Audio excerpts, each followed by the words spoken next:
পলাশীপাড়া মা সারদা রামকৃষ্ণ আশ্রম, মা সর্বমঙ্গলা মন্দির। পলাশীপাড়া মা সারদা রামকৃষ্ণ আশ্রম, মা সর্বমঙ্গলা মন্দির।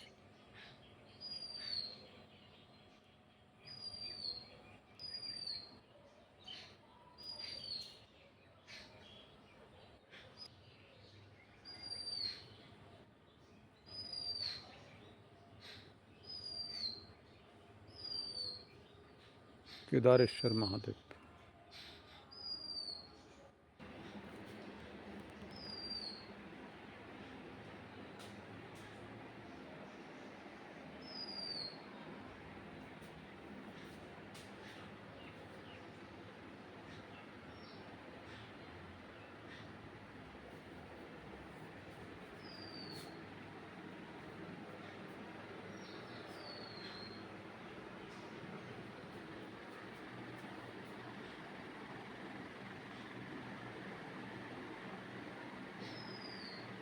মা সর্বমঙ্গলা শ্রীরামকৃষ্ণদেব, মা সারদা দেবী।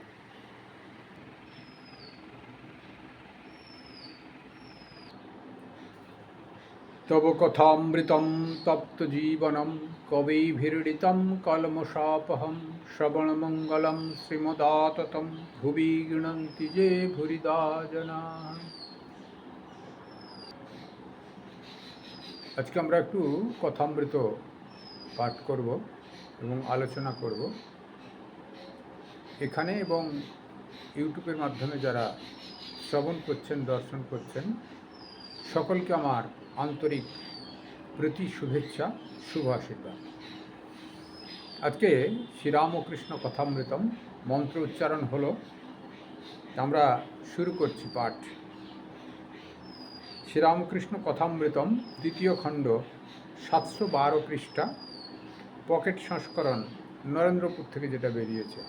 একই সব, পকেট সংস্করণ মানে ছোট, সাইজ ছোট করা হয়েছে।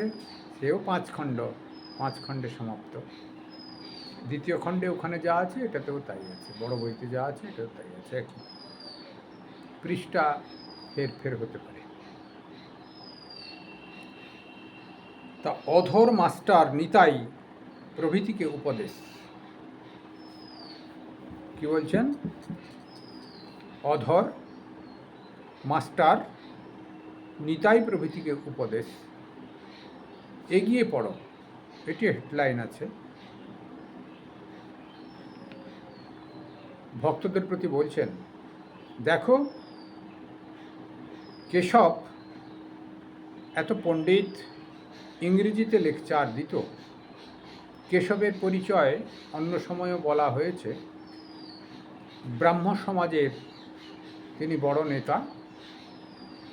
তিনি পাশ্চাত্য দেশেও বক্তৃতা দিয়েছেন। কিন্তু প্রসঙ্গক্রমে নরেন্দ্রনাথকে ঠাকুর কাছে পেয়ে বলেছিলেন, কেশব টেশব সব কোথায় চলে যাবে, ওরা গেড়ে ডোবা, তুমি হচ্ছে বড় দিঘি। নরেন্দ্রনাথ ঠাট্টা করতেন শ্রীরামকৃষ্ণদেবকে, তোমার মাথা খারাপ হয়ে গেছে, কেশব কোথায় বিরাট লেকচার ফেকচার দেয়, বিরাট দিকপাল, আর আমি কলেজের ছোঁড়া, তা আমার এত প্রশংসা করলে লোকে কি বলবে, পাগল বলবে। না রে না, মা বলে দিয়েছে। সেই ঠাকুরের এত বিশ্বাস, অর্থাৎ নিজেই তো এসেছেন, নরেন্দ্রনাথকে নিয়ে এসছেন, সেটি নরেন্দ্রনাথ বুঝতে পারছে না বা জগতের লোক জানে না, সেটিকে প্রুভ করবার জন্যে এটি বললেন। সেই কেশবচন্দ্র সেন ব্রাহ্ম সমাজের বড় নেতা, ঠাকুরের সঙ্গ করেছিলেন, পরে হিন্দু হয়ে গেছিলেন, হিন্দু ঘরে মেয়েকে বিয়েও দিয়েছিলেন। কেশব এত বড় পণ্ডিত, ইংরেজিতে লেকচার দিত, কত লোকে তাকে মানত।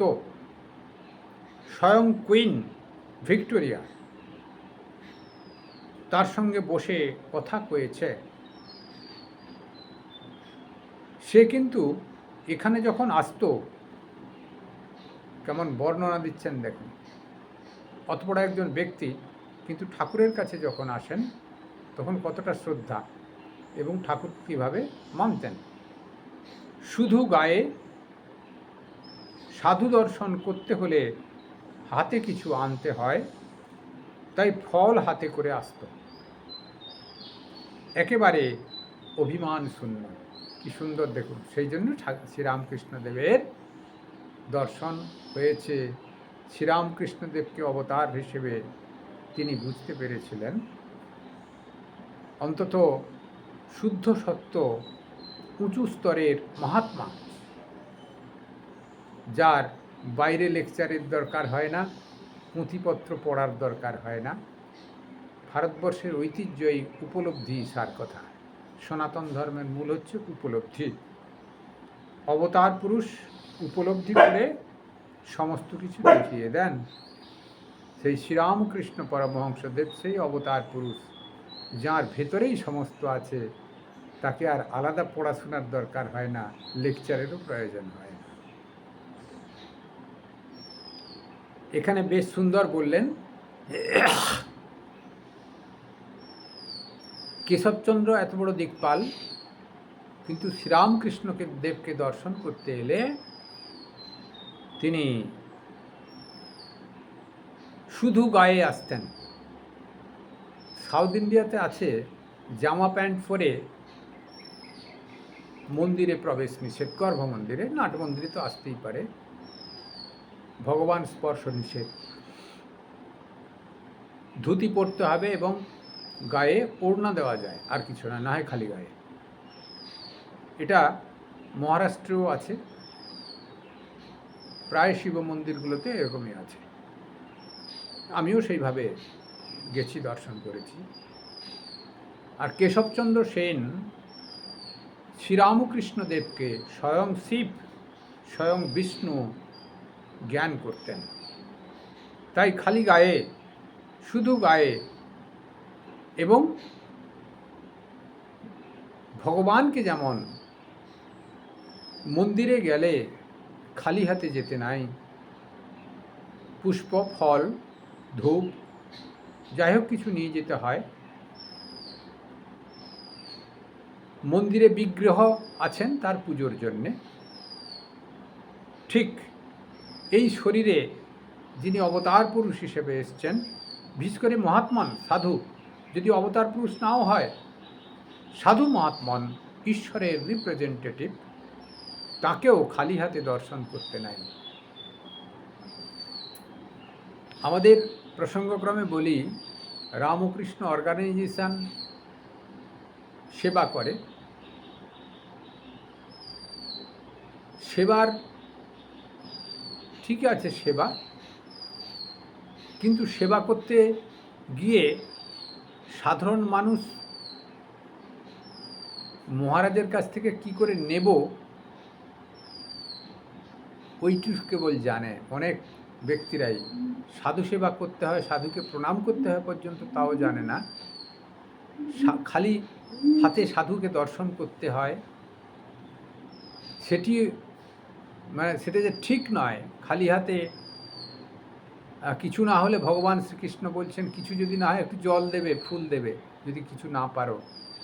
অর্থাৎ ভগবান শ্রীকৃষ্ণও বলে গেছেন, শাস্ত্র বলছেন, সাধু দর্শন খালি হাতে হয় না। আর সাধারণ লোক হয়তো গভীরতা নাই, আর যদি গভীরতা আছেও মন্দিরে গিয়ে পাথরে একটু পুজো দিয়ে আসবে একটা ফল নিয়ে। কিন্তু সাধুকে দর্শন করতে এলে সাধুর কাছ থেকে কিছু বাগাতে হবে, সেই ভাবনা নিয়ে আসবে। সাধু দর্শনে কিছু দিতে হয়, কি বিগ্রহকে কিছু সেবামূলক চলবে তার জন্য কিছু দিতে হয়, প্রণাম করতে হয়, আলাপন করতে হয়, এসব কিছু নয়। কিছু নিজের প্রয়োজন আছে, বাহ্যিক জগতের প্রয়োজন, আধ্যাত্মিক নয়, সেইটি হলেই যথেষ্ট। তা এই ভাবনাটা আমাদের ভিতর থেকেও পরিবর্তন করা উচিত। শাস্ত্র এটাকে নির্দেশ দিচ্ছেন। এটা কেশবচন্দ্র সেনকে দৃষ্টান্ত দিয়ে যেন ঠাকুর পাঠিয়েছেন। ঠাকুরের পুজো করবার জন্যে কেশবচন্দ্রকে সেনকে, অত বড় একটা দিকপাল পুরুষ তখনকার দিনের কেশবচন্দ্র সেন, ব্রাহ্ম সমাজের নেতা, তিনি ঠাকুরকে দর্শন করতে আসছেন কি নিয়ে? খালি হাতে নয়, খালি গায়ে, পূর্ণ হাতে, ফল ফল ভর্তি করে তিনি, তখনকার দিনের যেমন ব্যবস্থা ছিল ব্যাগ, ফল হাতে করে আসত। একেবারে অভিমান শূন্য, কোনো অভিমান নেই। তিনি যে বড় লেকচার দেন, বড় বড় পাশ্চাত্য দেশে গেছেন, কি এখানে একজন বড় ব্রাহ্ম সমাজের নেতা, কিন্তু কোনো অভিমান নেই। শ্রীরামকৃষ্ণ দেবের কাছে এসে সাষ্টাঙ্গ প্রণাম এবং যা এনেছেন অভিমান শূন্য হয়ে করজোড়ে ঠাকুরকে নিবেদন। এই হচ্ছে যারা আধিকারিক পুরুষ, বিদ্যার যার ভিতরে ঠিক ঠিক প্রবেশ করেছে, তার অভিমান শূন্য হয়ে গেছে। যার ভিতরে অর্ধবিদ্যা হয়েছে, কিছুটা এগিয়ে গিয়ে আর পড়াশোনা হয়নি, কি কোনো কারণে কিছু একটা টাকা পয়সা রোজগারের চেষ্টা হয়েছে, সে কিন্তু টাকার দিকে বেশি মন দেয়, তার অভিমান প্রচুর। সাধু দর্শনে এলেও দূরে দূরে থাকবে, হয়তো আলাপন করতে চাইবে না, আবার কিছু আনবেনই না, কারণ টাকার প্রতি এত তার নজর, ব্যাংকে ফেলবেন গাছগোছা টাকা। কিন্তু সাধু দর্শনে বা মন্দিরে প্রণাম করতে হলে স্ত্রীকে পাঠিয়ে দিবে, প্রণাম করে চলে আয়, নিজে যদি কেনাকাটা করতে হয় সেই জন্য নিজেও যাবে না, স্ত্রীকে ইচ্ছা আছে যা তুই প্রণাম করে আমি বাইরে দাঁড়িয়ে আছি, এরকমই হয়। তা সেগুলো, এই অভিমান, এই অহংকার, পয়সার অহংকার, সেটা বেশি দিন থাকে না। জন্মান্তরে এই ভাব যদি থেকে যায়, তাহলে তার আর ঊর্ধ্বগতি হবে না। অহংকার শূন্য হতে হবে, অভিমান শূন্য হতে হবে, ভগবত প্রীতি তার ভিতরে আনতে হবে, ভগবানের প্রতি, সাধু সন্ত তার প্রতি একটা শ্রদ্ধা ভাব তার ভিতরে জাগরিত করতে হবে, তবে তার কল্যাণ। এটি বলছেন শাস্ত্র। তারপর বলছেন অধরের প্রতি, দেখো তুমি এত বিদ্বান। অধর সেন বিদ্বান, ডেপুটি ম্যাজিস্ট্রেট ছিলেন।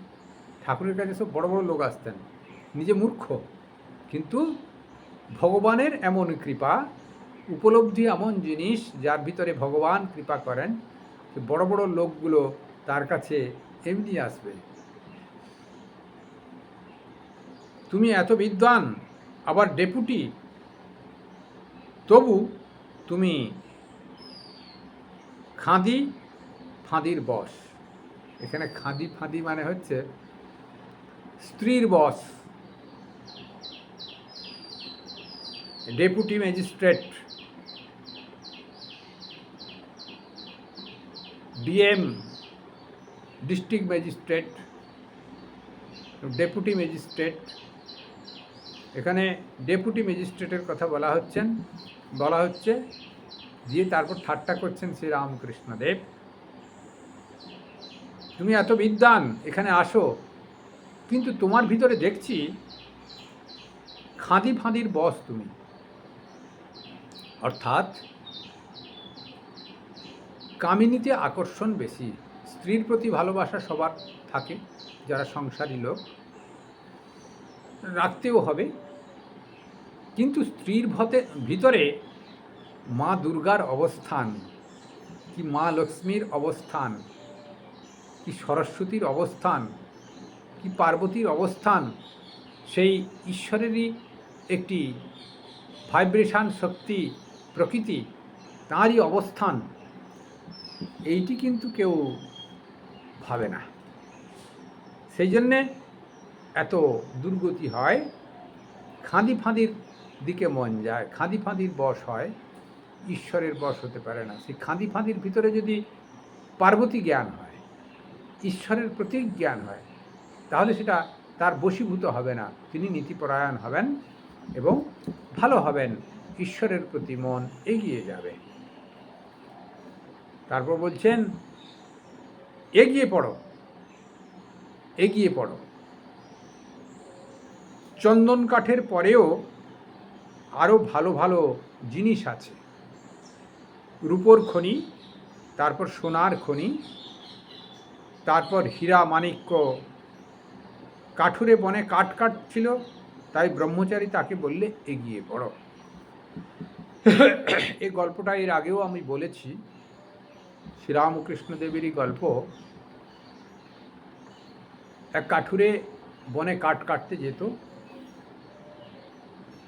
কিছু কাঠ কাটে, তাই বেচে কেনে চাল ডাল আনে, চাল ডাল এনে সংসার চলে।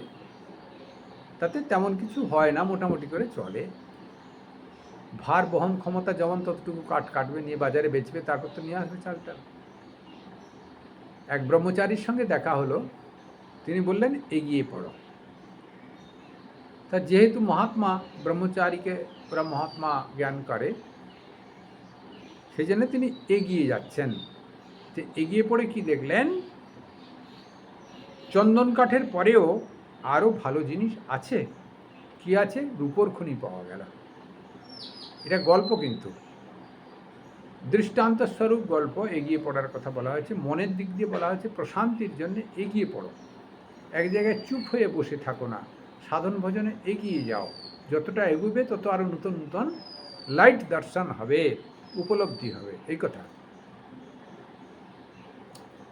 রূপোর খনি, তারপর সোনার খনি, তারপর হীরা মাণিক্য ইত্যাদি।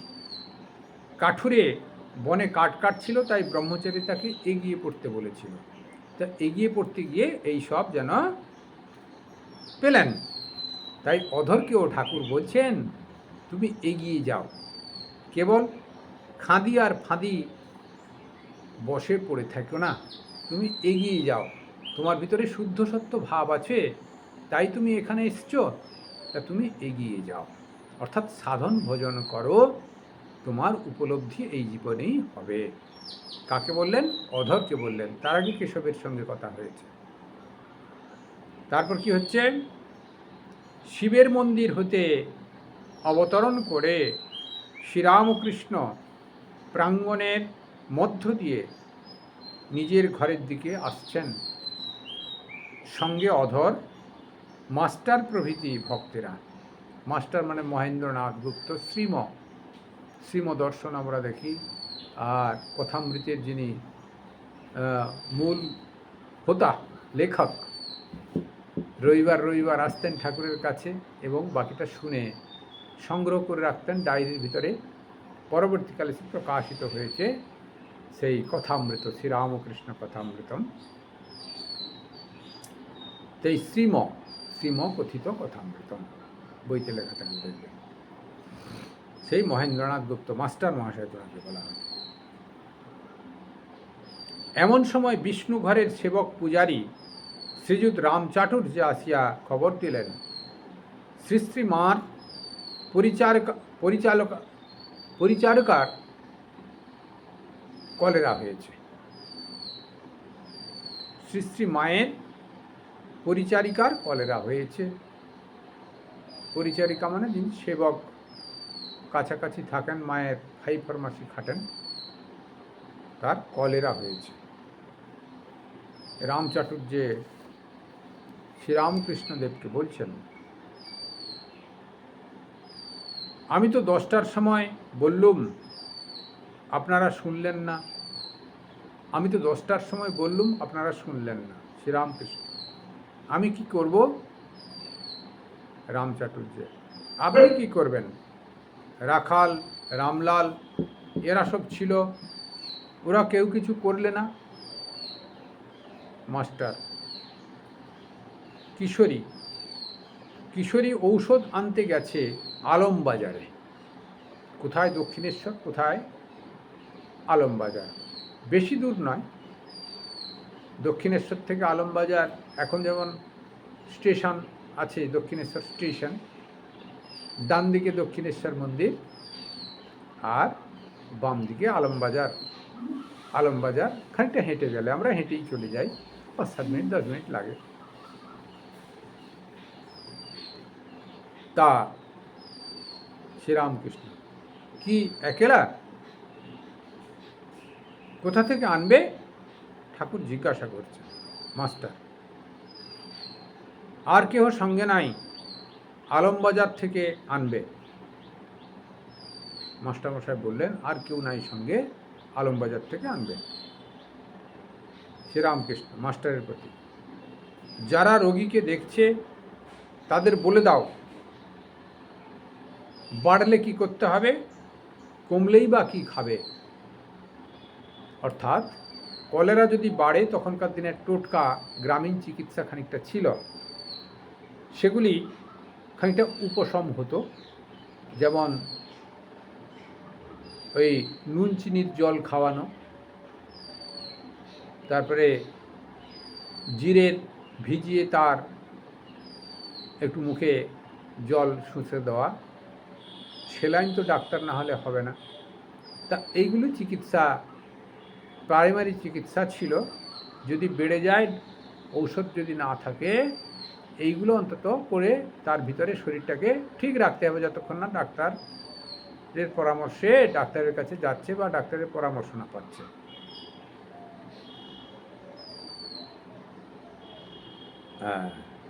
মাস্টার যে আজ্ঞা। ভক্তবধূগণ এইবার আসিয়া প্রণাম করিলেন, তাহারা বিদায় গ্রহণ করিলেন। শ্রীরামকৃষ্ণ তাহাদের আবার বলিলেন, শিব পুজো যেমন বললাম ওইরূপ করবে, আর খেয়ে দিয়ে এসো, তা না হলে আমার কষ্ট হয়। স্নানযাত্রার দিন আবার আসবার চেষ্টা করো, শিবকে পুজো করবে। ভারী সুন্দর। দেখুন, এখানে কেশবচন্দ্র সেনের কথা হলো যে কেশবচন্দ্র সেন এত দিকপাল, তিনি ঠাকুরের কাছে যখন আসতেন খালি গায়ে ফল মিষ্টি নিয়ে সাধু দর্শন করতে আসতেন, ঠাকুরের কাছে আসতেন। সাধু দর্শন খালি হাতে আসতে নাই, কিছু না কিছু আনতে হয়, মিষ্টি ফল একটা হলেও, কিছু যদি না থাকে একটা ফুল এনে দিয়ে প্রণাম করা, তাও যদি না থাকে একটু শুদ্ধ আলাপন করা। সবসময় পয়সা হয়তো থাকে না, শুদ্ধ আলাপন, মহারাজ প্রণাম, ভালো আছেন তো? অর্থাৎ ঈশ্বরের রিপ্রেজেন্টেটিভকে যদি খুশি করা যায়, তাহলে ঈশ্বর সন্তুষ্ট হন। নন্দীকে যদি খুশি করা যায়, শিব আপনি সন্তুষ্ট হন। কুকুরটাকে খুশি করলে তার মালিককে পাওয়া যায়, আর কুকুর যদি খ্যাপা হয়ে গেটের কাছে বসে থাকে, মালিকের সন্দর্শন হবে না। সেই জন্য ঈশ্বরের সন্দর্শন করতে হলে ঈশ্বরের যিনি রিপ্রেজেন্টেটিভ, তাকে খুশি করতে হয়, অর্থাৎ তার কৃপালাভ করতে হয়। গুরু কৃপালাভ না হলে ঈশ্বর সন্দর্শন হবে না। শ্রীরামকৃষ্ণদেবেরও হয়নি, অবধূতেরও হয়নি, আর প্রহ্লাদেরও হয়নি, এবং যত যত মহাপুরুষ আছে, গুরু কৃপা ছাড়া কিছু হবে না। সূক্ষ্ম জগতে একটু মন্ত্র, সেই মন্ত্রই মহিরুয়া আকার ধারণ করে, সেই মন্ত্রই ঈশ্বর পরম্পরা মন্ত্র, যার কর্ণে প্রবেশ করে, সেই রিপ্রেজেন্টেটিভ সন্ন্যাসীর মাধ্যম দিয়ে, সদ্গুরুর মাধ্যম দিয়ে সেটি কার্যকরী ক্ষমতা বাড়ে, এবং তাতে কার্য হয়, এবং ঈশ্বর সন্দর্শন হয়। এটি প্রয়োগ দেখা গেছে। সেই জন্যে সন্ন্যাসীর কাছ থেকে মন্ত্র দীক্ষা নিতে হয়, গৃহস্থ লোকের কাছ থেকে নিতে নাই। এখন বহু গৃহস্থ লোক এরকম বেরিয়েছে, পয়সা কামাবার জন্য দীক্ষা করে ঘরেও পর্যন্ত দেয়, পান দোকানেও দেয়। মানুষ ওই রাজমিস্ত্রির কাজ করতে করতে উপর থেকে ডেকে এনে কানে দীক্ষা দিয়ে দিচ্ছে, সেরকমও শোনা গেছে। তা এগুলো সব ভ্রম। ইতো নষ্ট তত ভ্রষ্ট।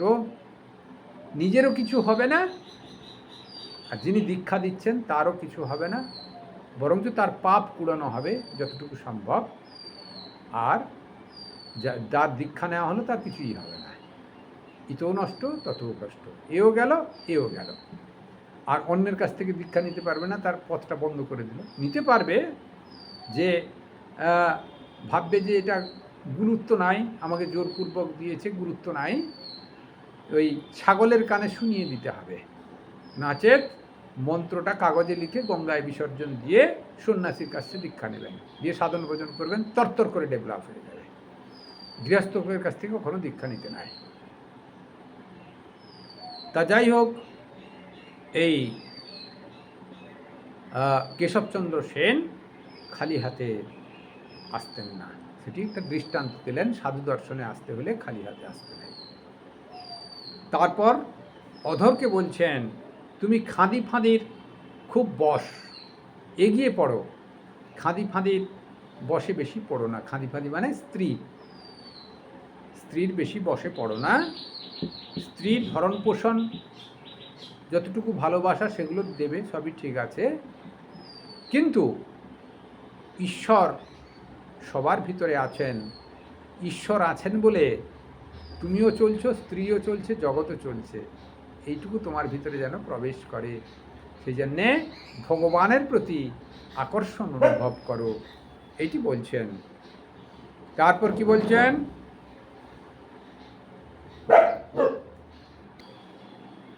তারপর কি বললেন, দক্ষিণেশ্বরে শিব মন্দির আছে, দ্বাদশ শিব মন্দির। দ্বাদশ জ্যোতির্লিঙ্গের অনুরূপ রানী রাসমণি ভবতারিণী যেমন মন্দির করেছেন, তেমনি গোবিন্দ মন্দির আছে, তেমনি দ্বাদশ শিব মন্দির আছে। সেই দ্বাদশ শিব মন্দিরে মেয়েরা স্নান করে শিব পুজো করেন, দিয়ে এসে ঠাকুরকে প্রণাম করেন, দর্শন করেন।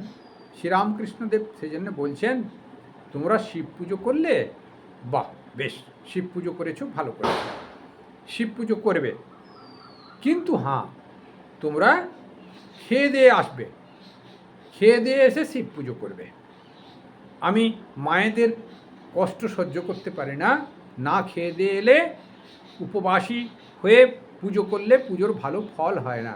দেখুন, অবতার পুরুষ বলছেন, আর এখনকার সব পুরোহিতরা বলবে না খেয়ে দে, অমুক অমুক করো, কিন্তু অবতার পুরুষ নিজে বলছেন যে মেয়েরা না খেলে আমার কষ্ট হয়, তোমরা খেয়ে দিয়ে এসে শিবের পুজো করবে, কিছু না হলে একটু জল শরবত খেয়ে আসবে, তাতে মন ভালো থাকবে, পুজোয় মন বসবে, নচেত খাওয়ার দিকে মন থাকবে, পেটের খিদের দিকে মন থাকবে। তাই একটু জলযোগ করে এসে কি এক গ্লাস শরবত খেয়ে এসে তারপর পুজো করবে। স্নানযাত্রার দিনে আবার আসবে। স্নানযাত্রা হচ্ছে ভালো জিনিস। স্নানযাত্রার দিন শিব স্নান করালে বেশি ফল পাওয়া যায়। তা আজকে এই পর্যন্তই থাকুক। 3টি ঘটনা হলো কেশবচন্দ্র সেন, অধর এবং মেয়েদের শিব পুজো। এই 3টি ঘটনা ভারী সুন্দর। শ্রীরামকৃষ্ণ কথামৃতের মাধ্যম দিয়ে শ্রীরামকৃষ্ণদেবের সঙ্গলাভ হলো। আমরা কথামৃতের শ্রীরামকৃষ্ণদেবকে তো সাক্ষাৎ আমাদের দর্শন হয়নি, তবে তাঁর কৃপা বলে, তাঁর ভাবধারার পরিমণ্ডলে আমরা আসতে পেরেছি। আপনারাও আসুন তার পরিমণ্ডলে, দীক্ষা গ্রহণ করবেন, দিয়ে সাধন ভোজন করবেন, কত আনন্দ দেখবেন। গৃহস্থ লোকের কাছে দীক্ষা গ্রহণ করলে আনন্দ হবে না, তারা ওই বিষয়ের প্রতি মনকে আরও বিষিয়ে নিয়ে যাবে। বিষয় যে চিন্তা করে, সে যা দীক্ষা দিবে বিষয়ে ভাবিত করবে। তাই সন্ন্যাসীর কাছ থেকে দীক্ষা নেবেন, বিশেষ করে রামকৃষ্ণ পরিমণ্ডলের ভাবধারায় আপনার ভাবিত হবেন। এবং সদ্য অবতার শ্রীরামকৃষ্ণদেব কলিযুগেতে শ্রেষ্ঠ অবতার, বরিষ্ঠ অবতার, তারই পরম্পরার, তার ভাবমণ্ডলে আপনারা যদি একবার প্রবেশ করবেন, আনন্দের সীমা থাকবে না। তা আপনাদের সকলের কল্যাণ হোক। সর্বেই ভবন্তু সুখিনঃ, সর্বে সন্তু নিরাময়া, সর্বে ভদ্রাণি পশ্যন্তু, মা কশ্চিৎ দুঃখমাং ভবেৎ। ওম নিরঞ্জনম নিত্যমনন্তরূপম ভক্তানুকম্পাধিতবিগ্রহম বহি ঈশাবতারং পরমেশমিড্ডম তম রামকৃষ্ণম শিরসা নমঃ। জয় গুরু।